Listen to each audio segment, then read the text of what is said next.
Ladies and gentlemen, welcome to another exclusive interview on The Inside Factor, where we bring you uncensored and unfiltered news. I'm joined here today by former spokesperson of the ANC, diplomat and MK veteran, Mr. Niehaus. Welcome to The Inside Factor. Thank you very much, and thank you for having me. Now, let's get straight into it. How was it like growing up as a white South African during apartheid? Well, obviously, as a white South African and a white youngster, I was privileged. My dad was someone from what one would call the upper working class. Yeah? So we lived in what was an upper working class suburb. Now, if I was black and my father was in the same position, I would have lived in the township. I would have had a very bad education, Bantu education. I would not have had access to proper medical care and many other things. I mean, we all know what the difference is between white and black South Africa under apartheid. So I was privileged. My father got a job at the railways as a fitter and turner, which was part of the project of the old apartheid regime to take care of working class whites and to provide what was possible for them in the best possible way. So I was a privileged white. And even today, as I sit here, I have to acknowledge that.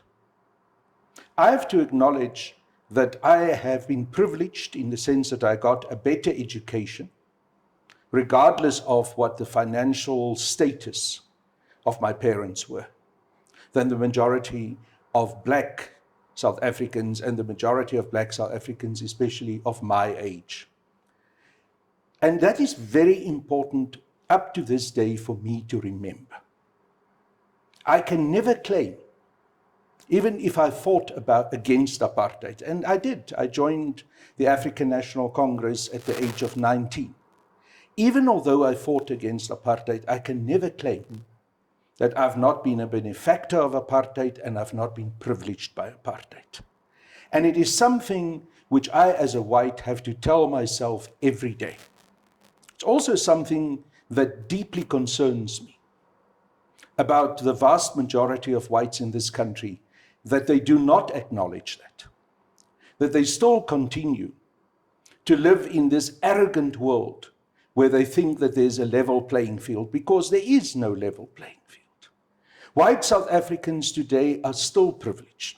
They're still privileged by apartheid, by how apartheid treated and brought them up, but they're also privileged by the economic system in this country, which hasn't changed, which is still the consequence of the old apartheid system. So I am deeply disappointed by the vast majority of my fellow white South Africans. They are failing themselves as human beings, but they're also failing this country. And their arrogance every day puts us in a more and more difficult and complex situation. Now, I would ask you, since on the issue of privilege, you were a white South African during apartheid and you were living comfortably, what then prompted you as a white South African to say, no, let me now join the ANC?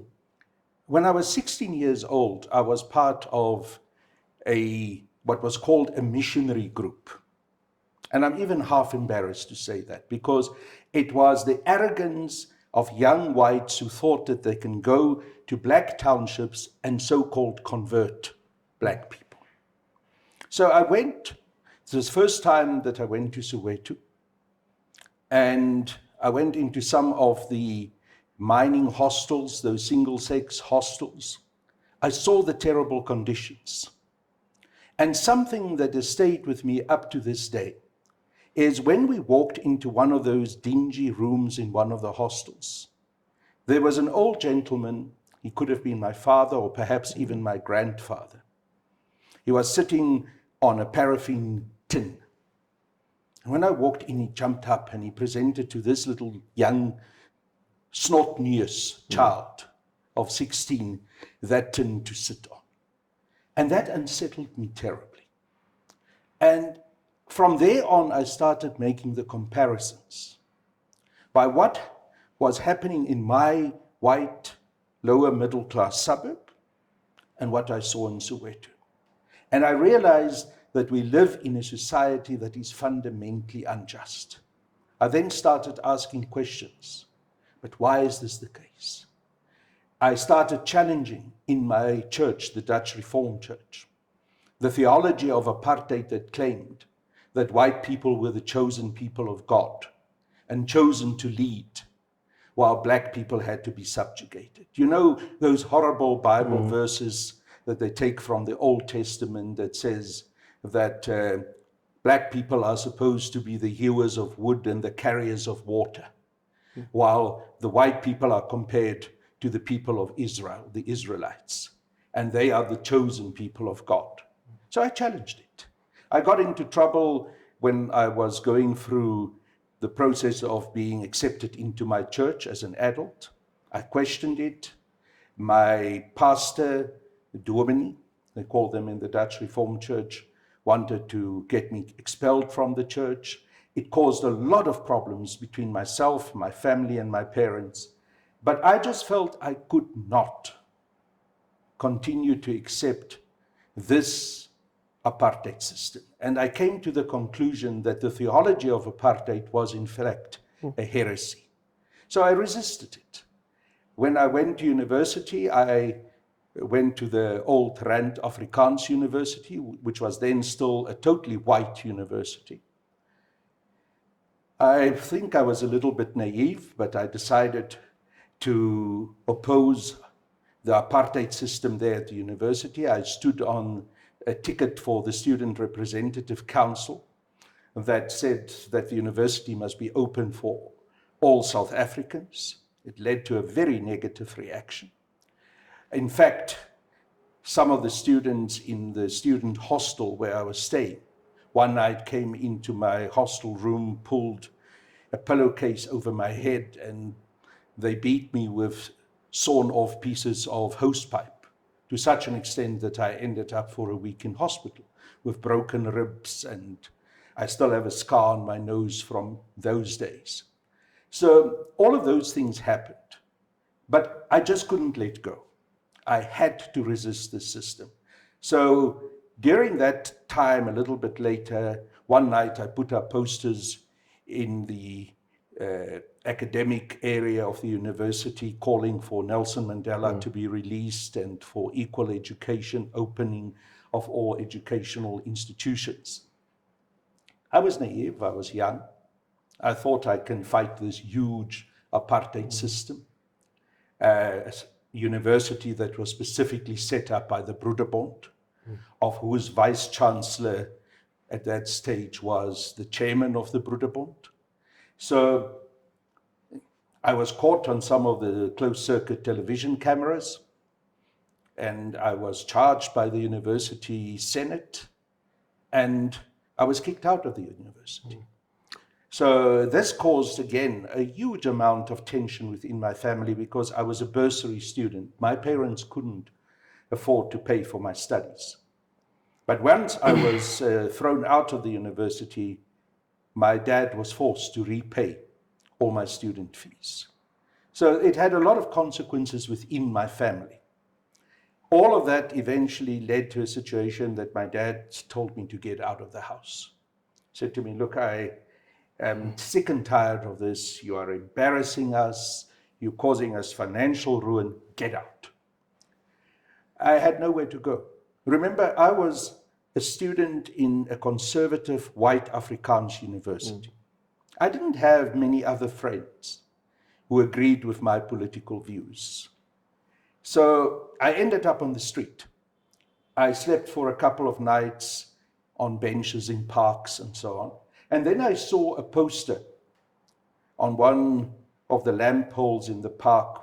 It was from the Soweto, which said that the then dean of St. Mary's Cathedral, Anglican Cathedral in the city center, was fasting because of the eviction of people from informal settlements. And I thought, well, this man seems to be someone that may agree with my political views. Let me go to St. Mary's Cathedral and try and talk to him. I didn't know him. I'm sure he was very surprised when I eventually managed to see this young Afrikaner boy there coming to talk to him about this. And he said to me, look, I think I've got someone who will understand you better than I can understand you. Can you come back tomorrow? Which I did. And the next day when I arrived, there was an elderly gentleman dressed like an Afrikaner man in a safari suit. You know, those short trouser safari suits with the long socks that they pull up. And I thought, but you know, this man just looks like the rest of my Afrikaner uncles. How is he going to help me? But it turned out that it was Dr. Beyers-Naudé. And Dr. Beyers-Naudé, for those who know the history of South Africa and the church history in South Africa, was someone who was at the core of the apartheid system, but then rebelled against it. And he turned against it. He fought apartheid. He created the Christian Institute. So he was someone who understood where I came from. He understood my background as a young Afrikaner, teenager. At that stage, I was not even 20 yet. And he became my mentor. He was the person who I always say, when my dad couldn't be a dad for me, Wumbe, as we used to call him, became my father. So a very long and very close relationship developed between me and him, which lasted until he died. And he introduced me to many people within the progressive movement in South Africa. He was at that stage a pastor in the Dutch Reformed Church in Africa, which was the black church mission product of the white Dutch Reformed Church, but under his leadership and people like Alan Boesak and Reverend Stan Boetie and many others. That church became a progressive church, and he was in Alexandra working there. So I started going to the church in Alex. I started because I didn't have a job. I was expelled from the university. I was no longer able to study. So I started to work in one of the church projects in Alexandra, which was an upholstery factory. So I always boast that any of these cultures that we sit on, I can make them, because I learned there how to work in, and I worked there for 2.5 years until eventually I was able to get special dispensation to go back to university, but this time I went to the University of the Witwatersrand. So in a sense, that is the history that led me to the point where at the age of 19, I joined the African National Congress. And it was through the intervention of Mbeki that happened. He helped me to go across the border into Botswana to meet with some of the ANC members and leaders who were there in Botswana. Among them was a comrade who I'm still very close to, Billy Matsetla.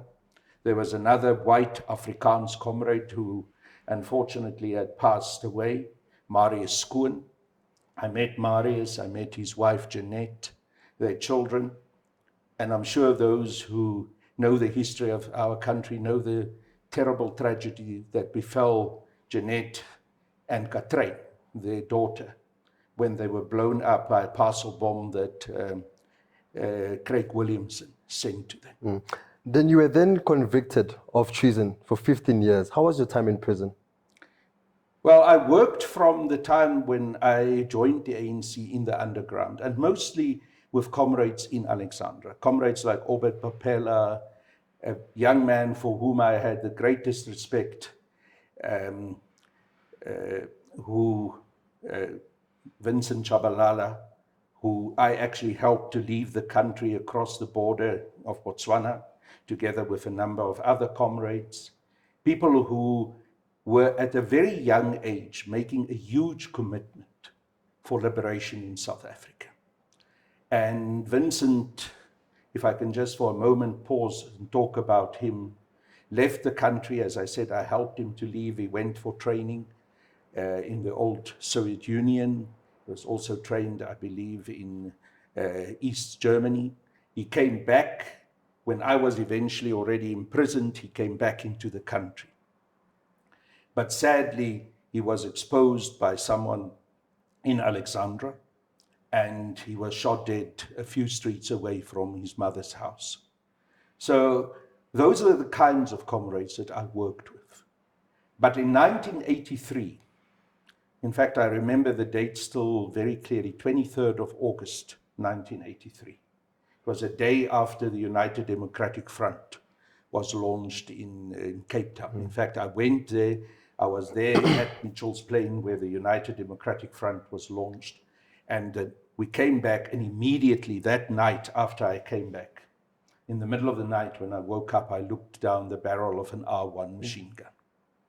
And the security police had already raided and moved into the student house in Berea where I was living. It turned out that our ANC MK cell had been infiltrated by a security police spy with the name of Robert Whitecross, who was a fellow student of mine. And he was handled by the same Craig Williamson that I've referred to earlier, who killed through a parcel bomb Jeanette and Katrine Skoon.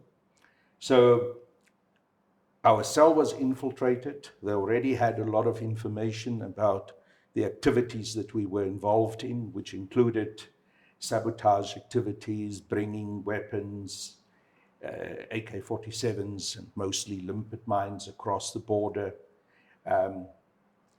targets that we've targeted in what was then known as the Old Western Transvaal, now the Northwest Province.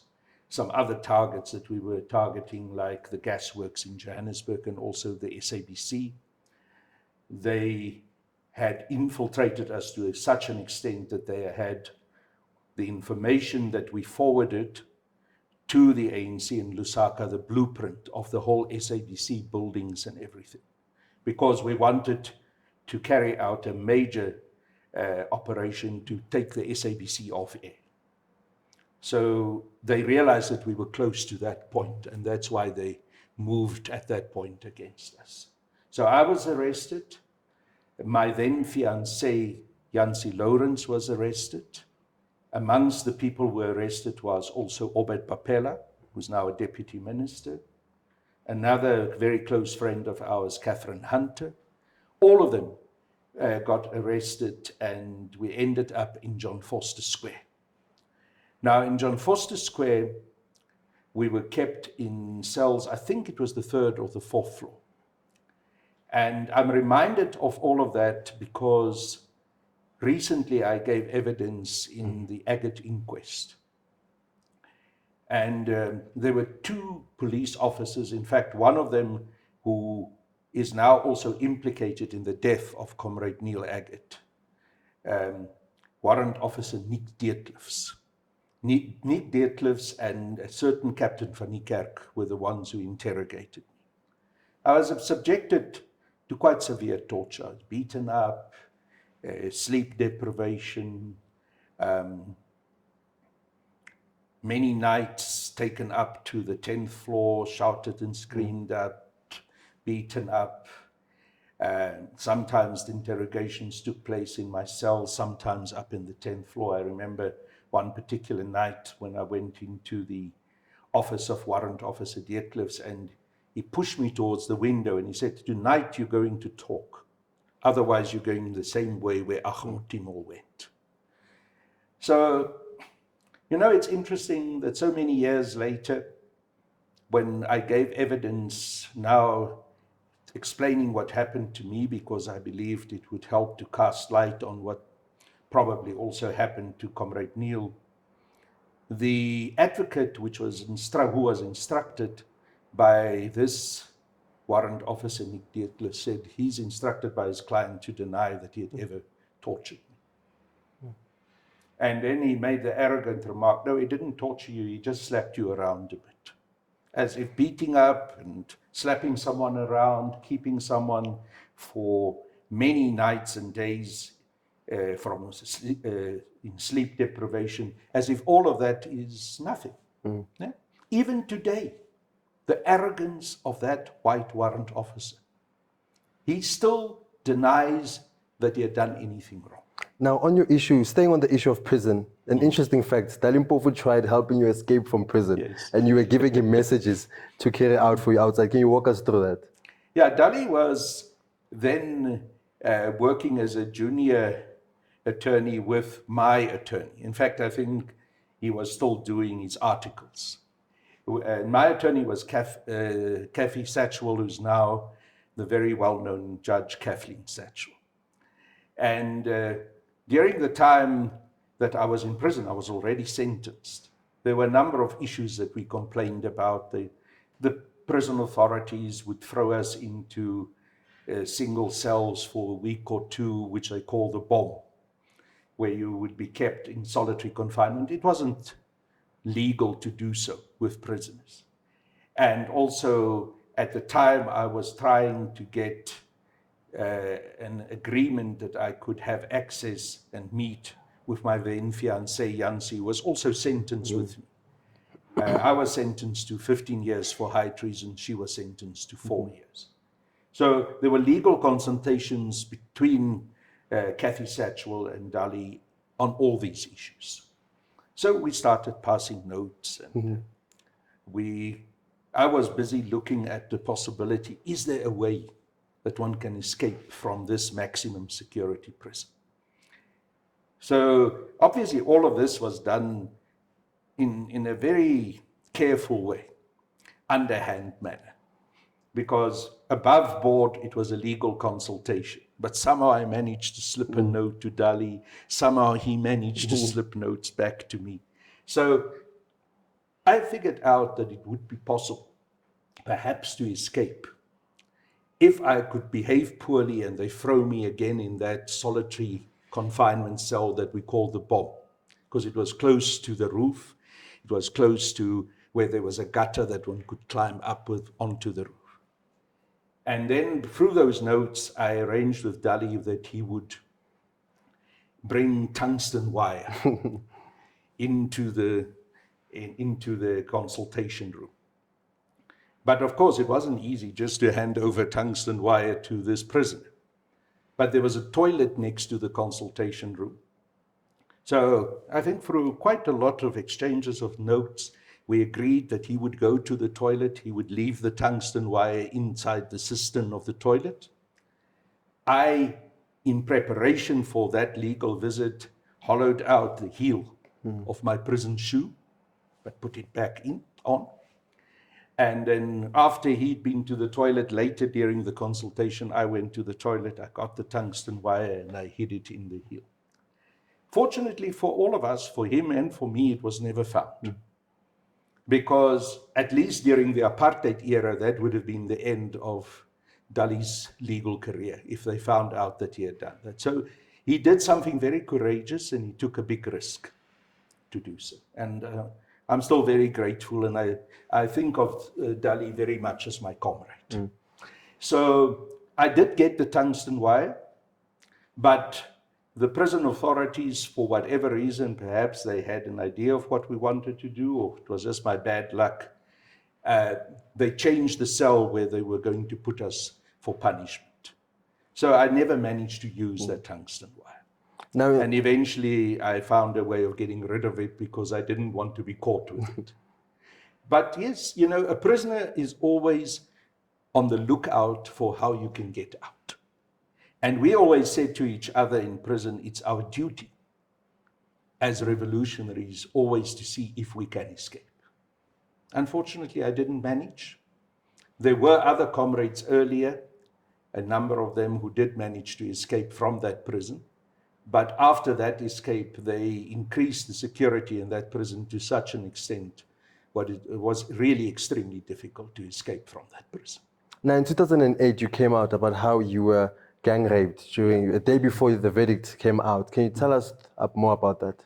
Yeah, look, it's a painful, very painful thing that happened.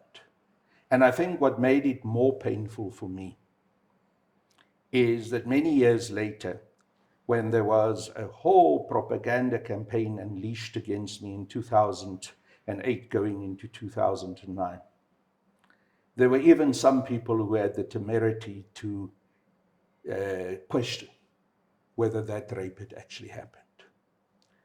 And it's still something that, when I think about it, I get very hurt. One of the people who did so was a Dutch journalist with the name of Bart Luijrink. And I can forgive many people, but Bart I can't forgive for having done that, for having tried to cast doubt on whether that happened. There was one of the warders in the awaiting trial section in Diepkloof prison who really disliked and hated me. He always would come to the cell and shout at me, "You're a kafferboetie, you're a traitor," and all those things. So the night before my sentence, he came and he unlocked my cell. And then he took me and he threw me into one of the cells of common law prisoners. Now, you must understand that within prison, there's a lot of interaction between prisoners and warders. And some of that interaction is corrupt. That warden was corrupt.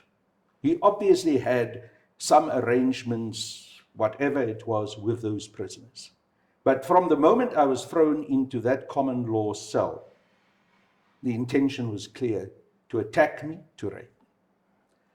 And yes, it happened. It is a very, very painful experience, one that I do not often want to talk about, and especially after, it being put into doubt whether it had actually happened. It was a very fundamental humiliation and hurt which I carried with me, and to have that pain being denied made it so much worse. So it is something that I don't think I'll ever entirely put behind me. But it's one of the many things that happened when one was in detention and in prison that you would like to put behind you, but you do not always succeed.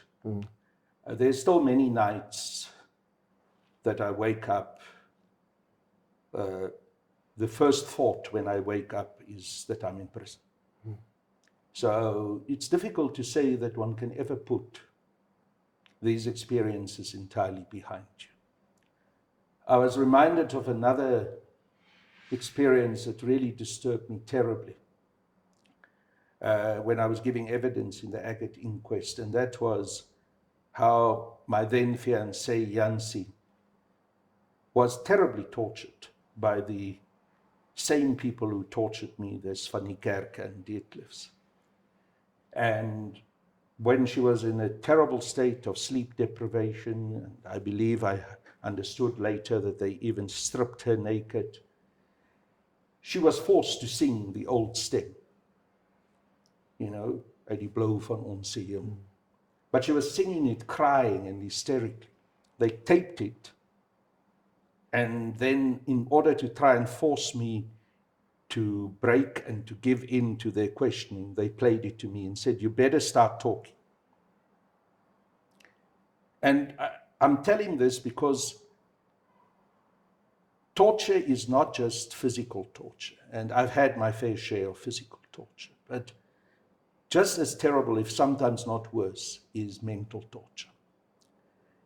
And I have this pain inside me about that national anthem, that apartheid anthem. Many years later, when I was a member of the national executive of the ANC, it was after 1994, when we are now talking about a new flag, a new national anthem. President Nelson Mandela came to the national executive of the ANC, and I was then a member of the NEC, and presented to us what he thought was a reconciliation gesture of the combination of Nkosi Sikelel' Afrika and the stem. I was very upset.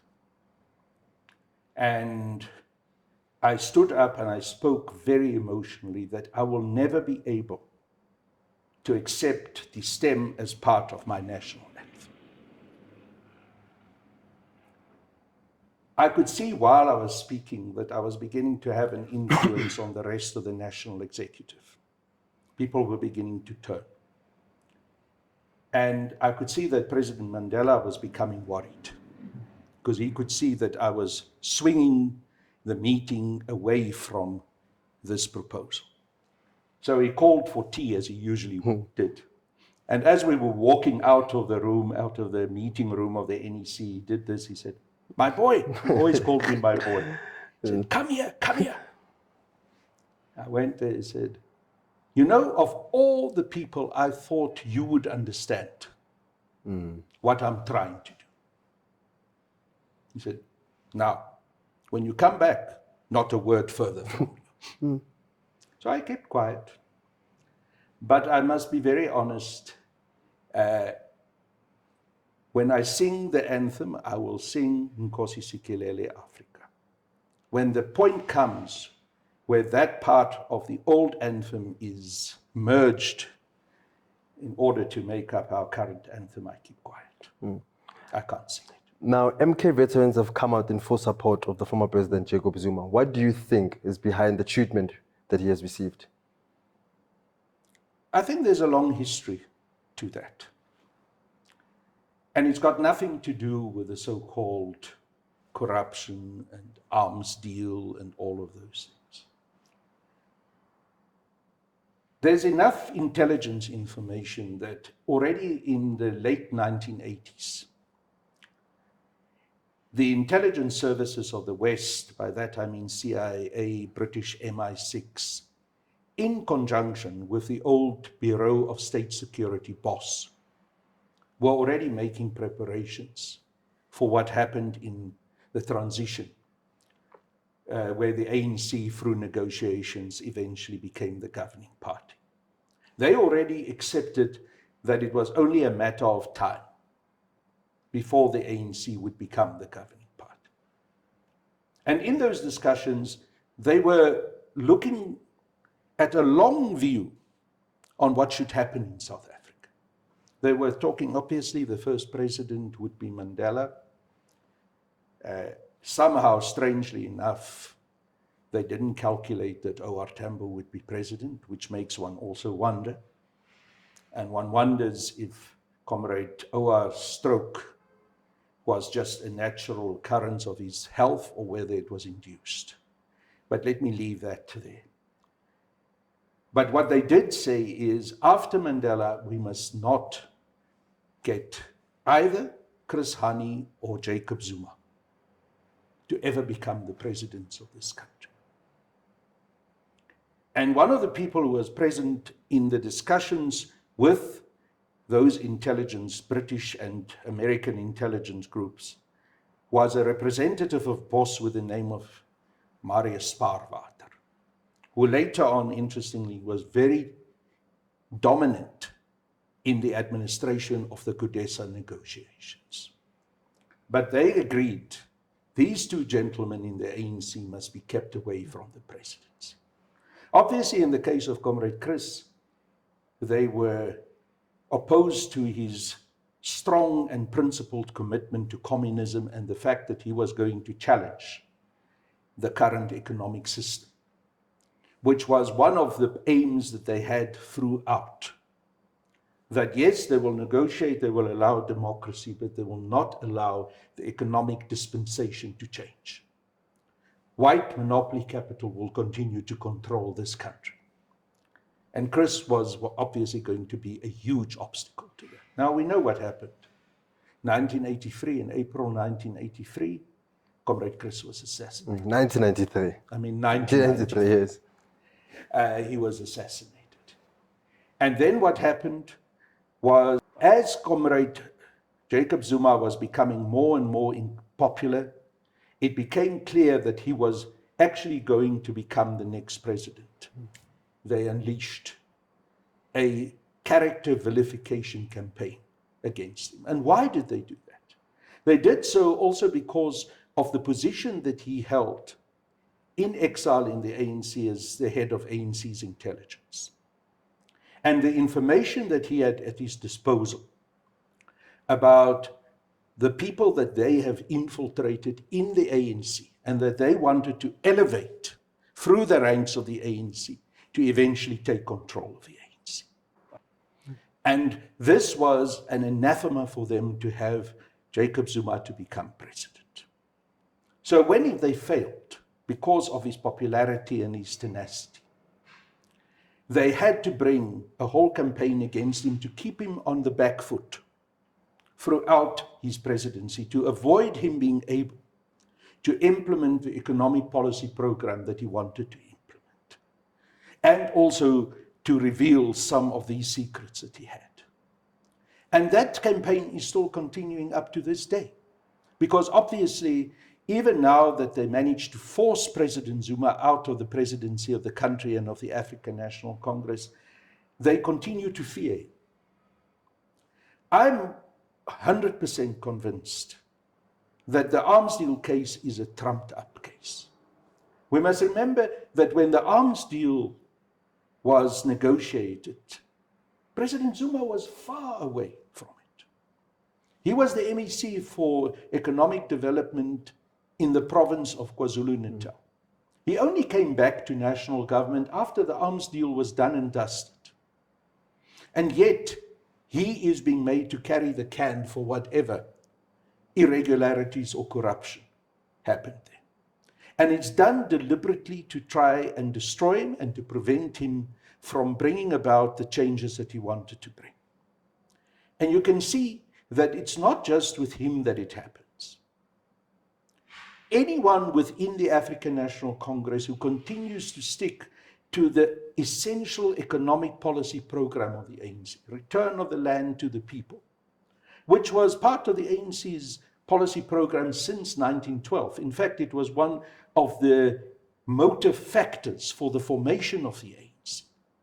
If you look at the ANC's economic policy program of radical economic transformation, to make sure that the black majority, and especially the African people, can gain control over this economy, it has to be resisted.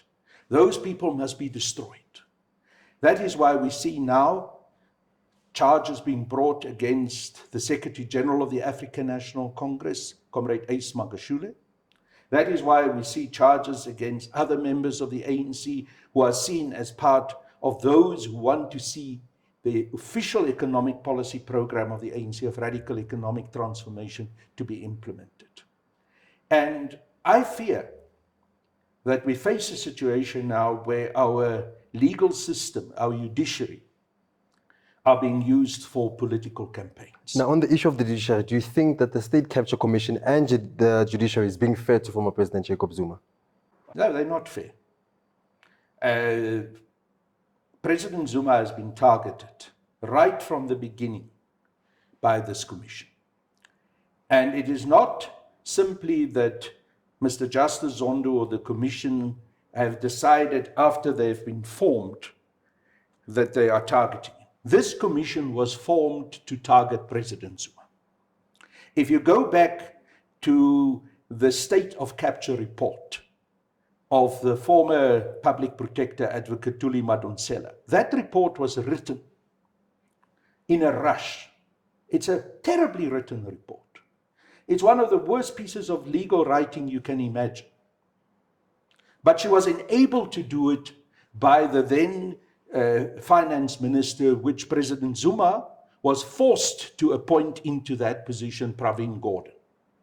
And he released special money for her to be able to write that report, with the intention that out of that report must come about the establishment of this commission of inquiry into allegations of state capture. That is how it came about. And recently, in an interview on the SABC, Advocate Madonsela said the real reason why the commission had to be established was President Zuma. By her own words, she acknowledges that he is the main target. So when President Zuma wrote in his letter on the 1st of February this year that he believes that he is the main target, that this commission had been set up in order to target him, and of course the political and economic principles that he stands for, he's absolutely correct. And inadvertently, I don't think she intended to do so, but perhaps also in the arrogance of her success, Advocate Madonsela acknowledged it. So we are dealing here with a commission which has a very specific political objective. And that objective is not to uncover state capture. That objective is to deal with those who are the political opponents of white monopoly capital and those people in the African National Congress who today are the agents of white monopoly capital and Western interests. And that is how we must see it. That is why, in that context, when Mr. Justice Zondo targets President Zuma in the way he did, in the way that he called public press conferences to attack and humiliate him when he couldn't come to the commission and give evidence when he was very ill and, in fact, getting treatment in Cuba.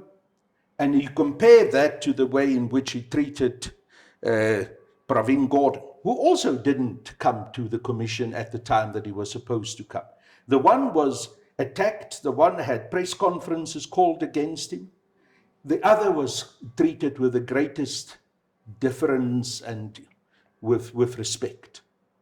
Now, when President Zuma raises these issues, and he raises the personal relationship between him and Mr. Justice Zondo, the matter of the child from one that was born out of the family of one of his wives and all of that, then suddenly Mr. Justice Zondo now turns himself not just into the judge who decides on whether he should recuse himself, but he presents also a letter to the commission in which he gives evidence. So he becomes a person who gives material evidence in a matter which he judges. Fundamental conflict. But for some reason, none of the powers that be in our country and this judicial system acknowledges that conflict. And when President Zuma objects and he says, I am not going to appear in front of this commission with a judge which is so clearly biased towards me, and that judge himself rules on himself, and President Zuma goes then to the High Court to oppose that decision not to recuse himself, the commission rushes past the High Court and goes to the Constitutional Court. And Mr. Justice Zondo uses his influence and power as a member of the Constitutional Court, in fact, the Deputy Chief Justice. And more than that, the Deputy Chief Justice, who most people believe is going to be the next Chief Justice. He's got power there. He's got influence. How do you think the other justices in the Constitutional Court are looking at this powerful man? Are they not going to listen to him? So he uses that to get a ruling from the Constitutional Court which disregards the fact that there's an appeal at the lower court, at the High Court. And on top of that, that Constitutional Court then rules that President Zuma won't have his fundamental right to remain silent and not to incriminate himself. Now that's undermining of one of the building blocks of our Constitution. And it is a very serious matter because it doesn't just undermine the rights of President Zuma, because the Constitutional Court sets precedents. It writes case law. It is the apex court in this country.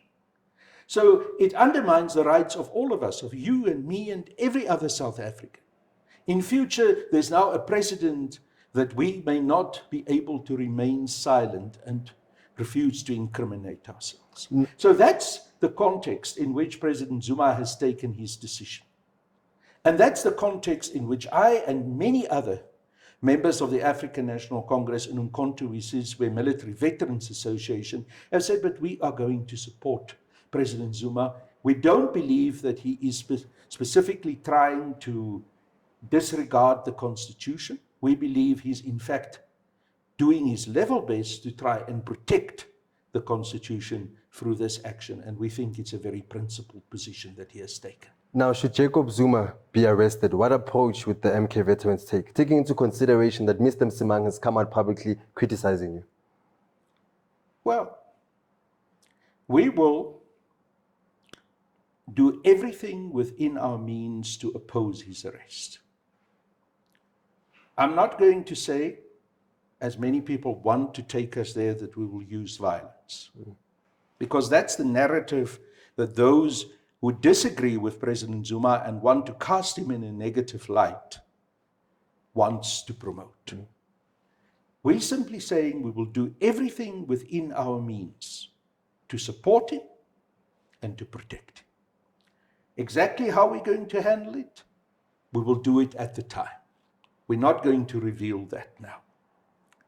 But what we are saying is that it is a very foolhardy approach to come now to say that President Zuma should be arrested.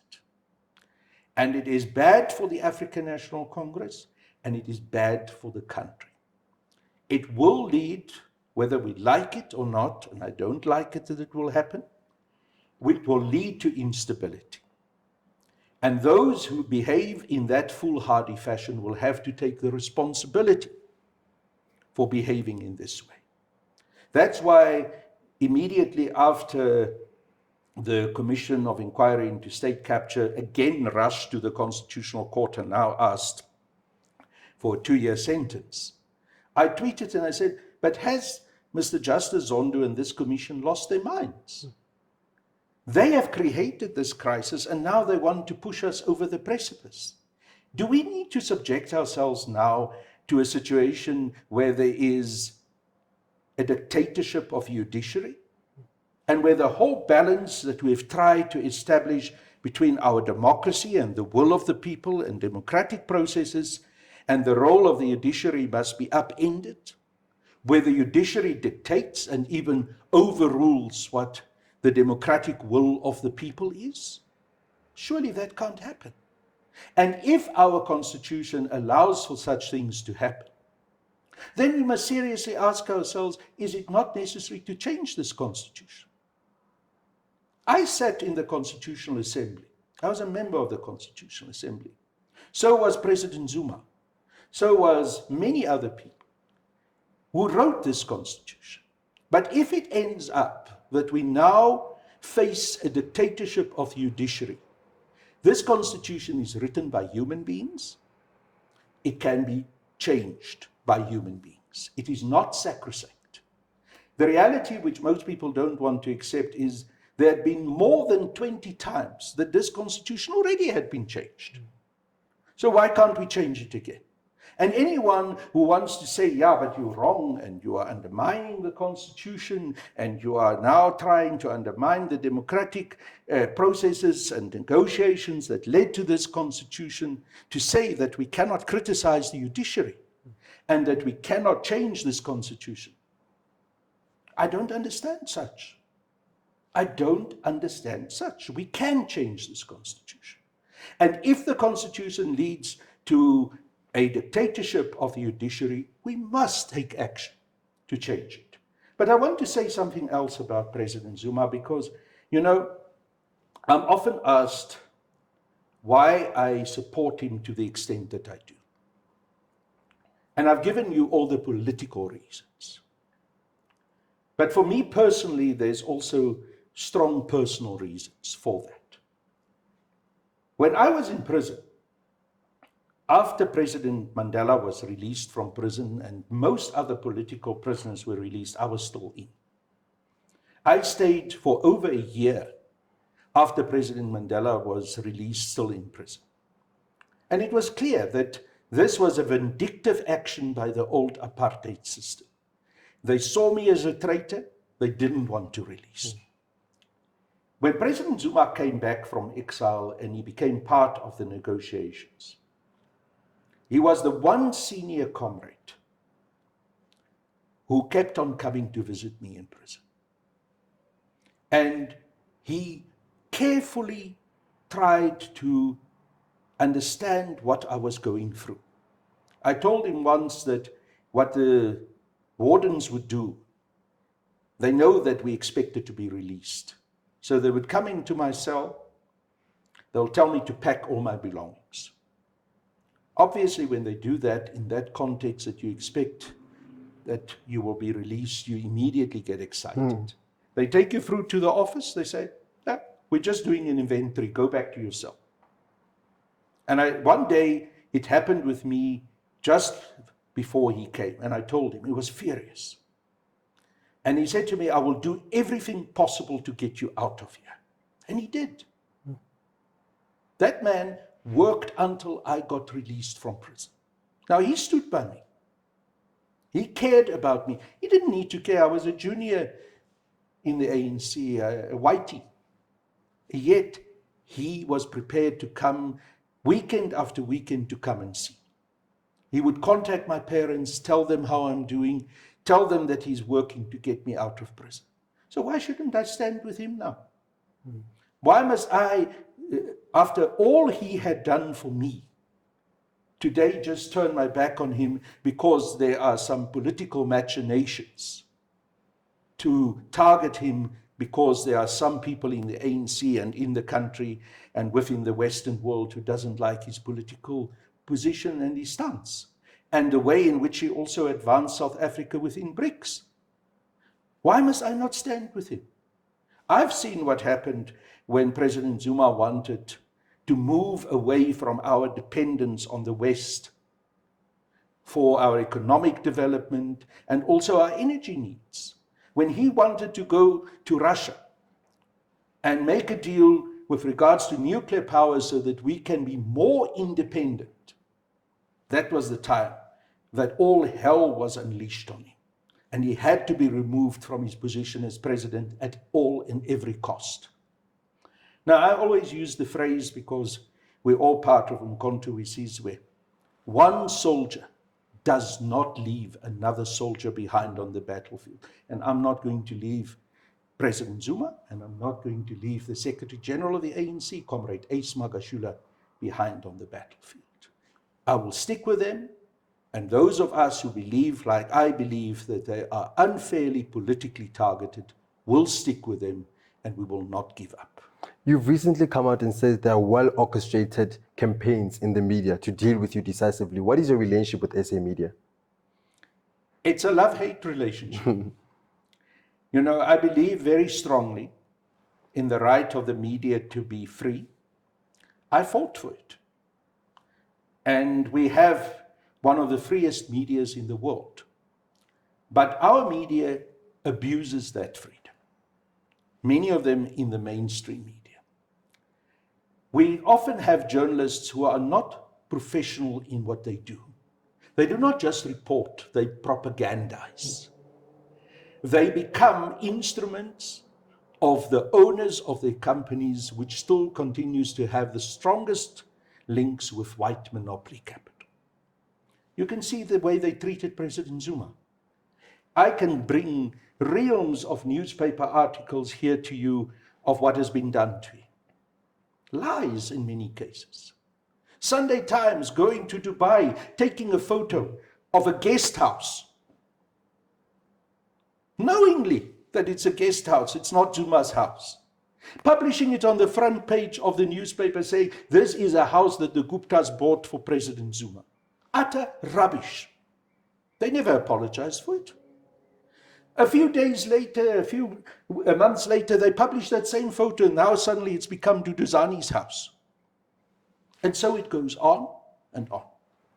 I can give you, again, realms of newspaper articles about half-truths, lies, innuendo about me.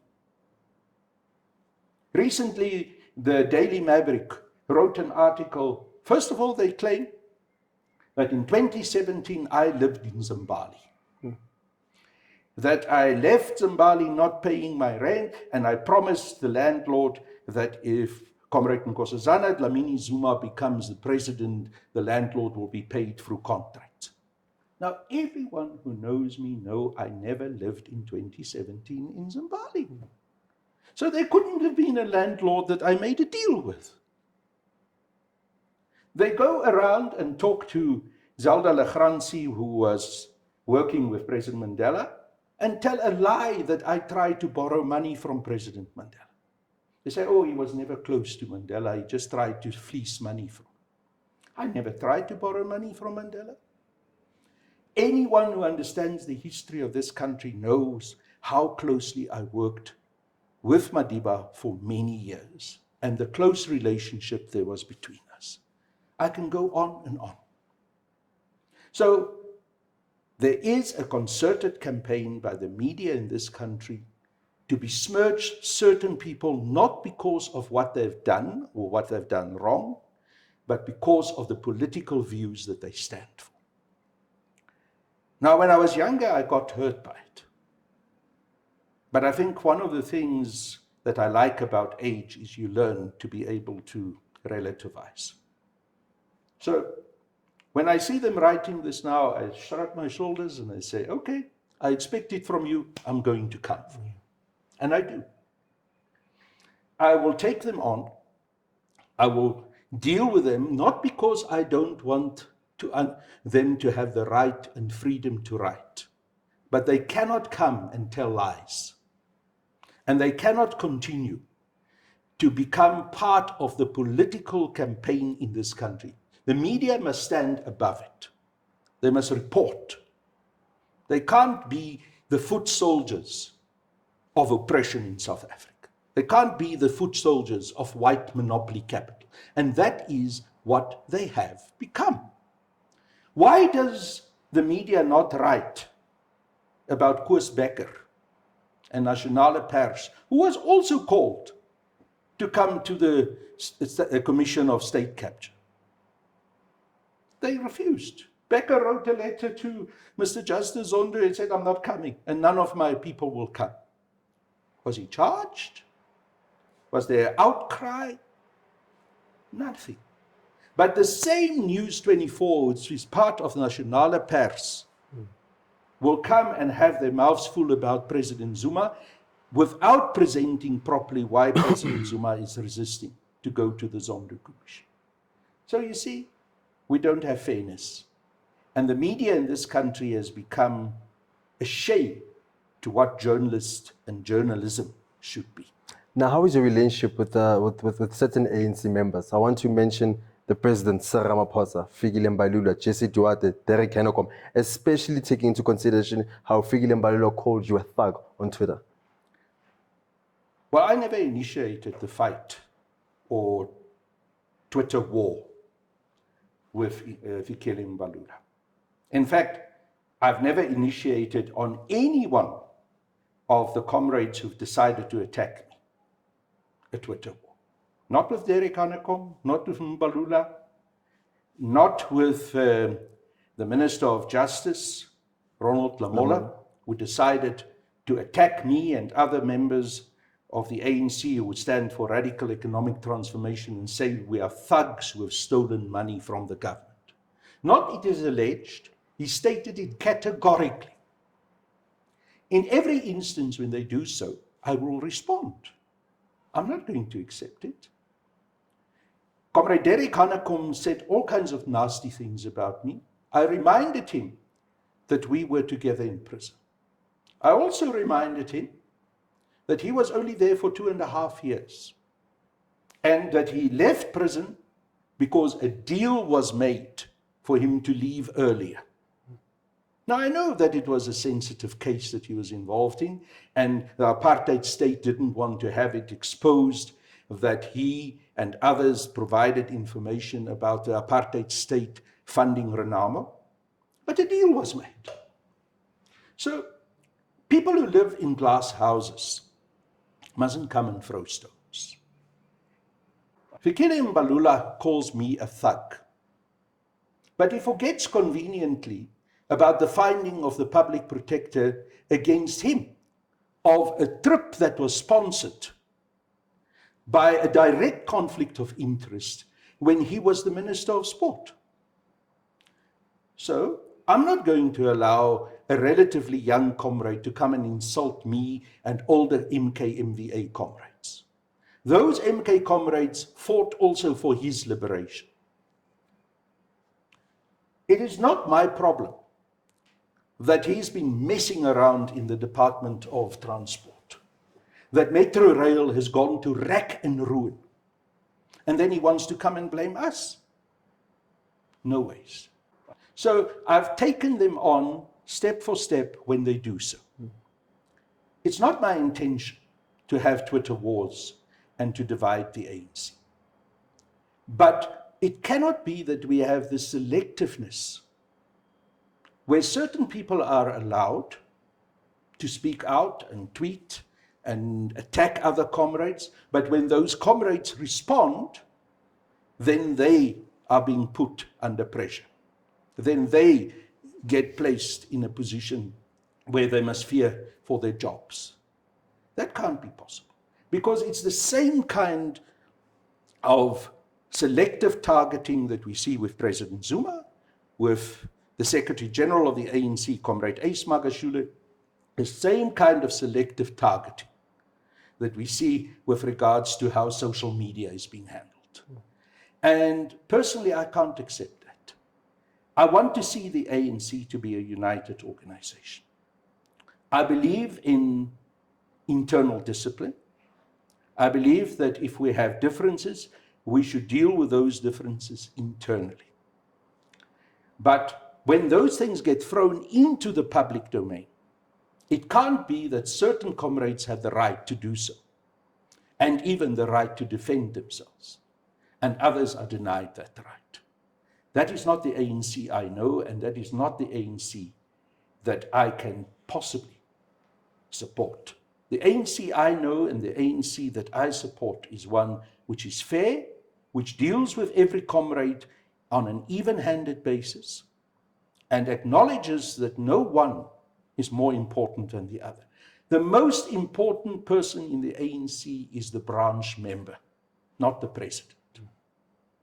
The ANC is built by branches, by members of branches, by delegates from branches which go and vote in elective national conferences and appoint, through that democratic process of election, the leadership of the ANC. So I'm a member of the ANC. In that sense, I'm no less important than any other member of the ANC. That's why I joined the ANC at the age of 19, and I still believe in those principles. Now, the issue of spies keeps popping up with regards to the ANC. How deep was the infiltration of spies with regards to the ANC? I think it was very deep.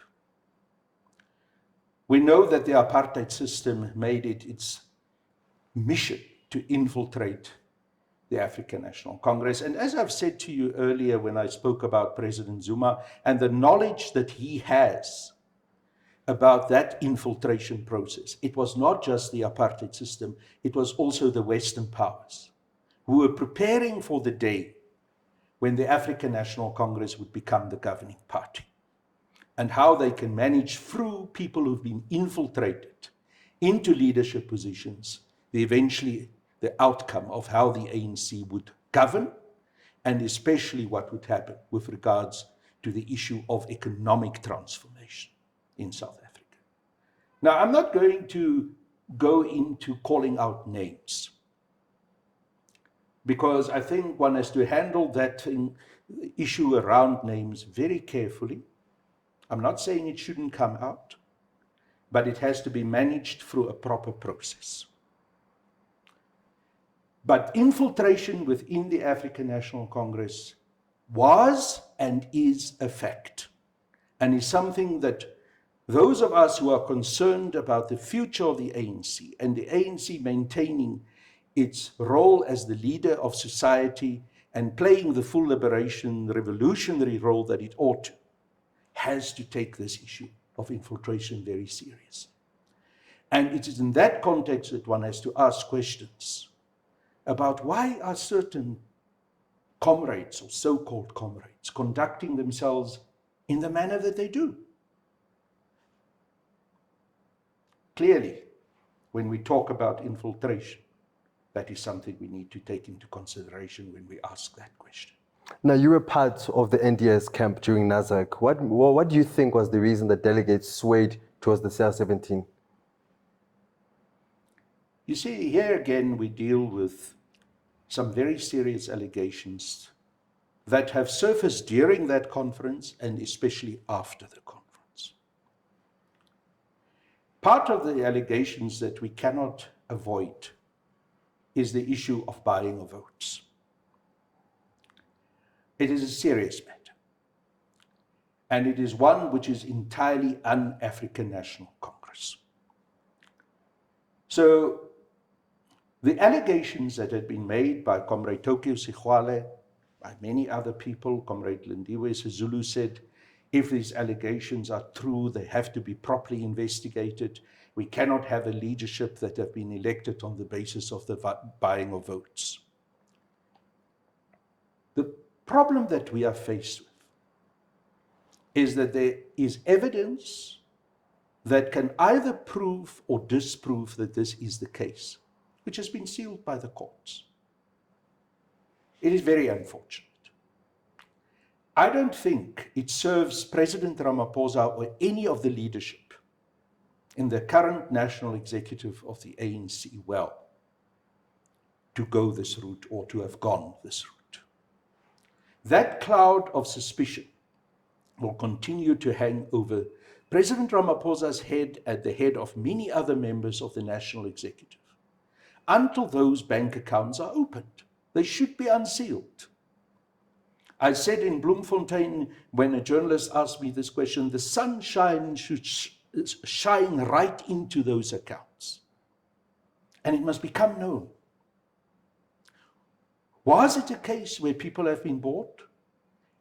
We hear that there was R1 billion or perhaps even more than R1 billion rands used. Was that the case? If that's the case, how was that money used? R1 billion rands is a lot of money for an internal campaign within the African National Congress. And it cannot be justified within the constitution of the ANC. There's a funny thing that happened. After Nasrec, suddenly the constitution is published, and now the clause in which it said that votes should not be bought has disappeared. This is something which was highlighted by Comrade Kgalema Motlanthe. The last NEC passed a decision that this matter must now be investigated and it must come clean how it happened. I hope we come clean on it. Because there was no discussion that that clause should have been removed. It just disappeared. Now, I hear some people try to say, no, it was a bona fide error. It's a strange error. Very strange error, especially in the context of this issue of serious allegations of vote buying and those bank accounts that are closed by the courts. So that is a matter that has to be addressed, and we cannot escape it. You see, the ANC cannot talk about corruption. We cannot say that we are going to work now to expose those who are corrupt and fight corruption, but at the same time, such a serious allegation is closed. If we want to be genuine about the fight of corruption, this issue about the bank accounts that have been closed and the serious allegations that there are about vote buying has to be not only investigated, but opened up. That all of us can look at those bank accounts and say, yes, it happened, or, oh, we see it hasn't happened. But the way it is now undermines our ability to fight corruption. And it undermines the integrity and the ability of President Ramaphosa and his leadership to govern the ANC and the country. Now, in closing, what is your wish for South Africa? I want to see a country where the people of this country are in control of this economy. Where young people can see a horizon, not the dark tunnel that the majority of young people face today. You know, just yesterday, the results were announced of the grade 12s. And you look at those young people and you say, but how many of you have the chance to ever get a job? You've worked so hard, you battled through this last year of COVID-19, you managed to get your grade 12, or as we said in the old days, matric certificate. the country doesn't hold a future for you. We need to create that future. And we're not going to create that future through new liberal economic policies. It's not going to happen through some kind of trickle-down economic policy or inclusive growth. The reason why we are where we are today is because there are fundamental structural inequalities in this country, which didn't come about yesterday, but which were established from the colonial times, through the apartheid era, right up to now. The true state capture in this country didn't happen in the last 9 years of the so-called wasted years of President Zuma. True state capture in this country happened from the colonial period, where the colonists stole the land, subjugated the people, deliberately caused a situation where people were not educated, created people who lived in dire poverty, in slavery. And that economic system has never been challenged. Unfortunately, the negotiating process that led to our elections on the 27th of April 1994 gave us the vote, but it didn't give us economic power. Now, it cannot be that we're going to say we're going to change this fundamental structure of exploitation, of inequality, of white domination and black subjugation, simply by just acting as if we can open this economy, by new liberal economic policies, or GEAR, as it was introduced by President Thabo Mbeki. You know, one of the saddest things in our last 26 years of democracy was when President Thabo Mbeki had a 2/3 majority. The structural change of our economy in this country could have happened without the ANC needing to get the support of any other political party. The issue of the expropriation of land without compensation could have been dealt with decisively. Today, when we want to do it, we must now go and look if we can find other parties in parliament who can support us. It was a massive opportunity that we allowed to get lost. But despite all of these challenges, I sincerely hope that ultimately the people of the country, and especially the rank and file members of the ANC, will bring the African National Congress's revolutionary heart back, and that we will bring about this radical economic transformation, which will allow our people, and especially our young people, to scale the heights and commanding heights of this economy and take control over their own lives. What I see now, the exploitation, the continuation of white monopoly capital control and their strangle grip over this economy, the suffering of our people, the deepening of the suffering in the last year also because of COVID-19, and the continuation of economic policies that doesn't bring about fundamental change, is not why I joined the ANC. When I joined the ANC at 19 years old, I joined it for full liberation. That liberation must include the full economic liberation of our people. Comrade O.R. Tambo said that racism and economic exploitation go hand in hand. They're one thing.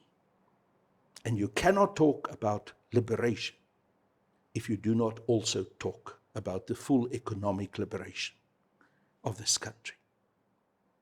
It is sad that this has not happened.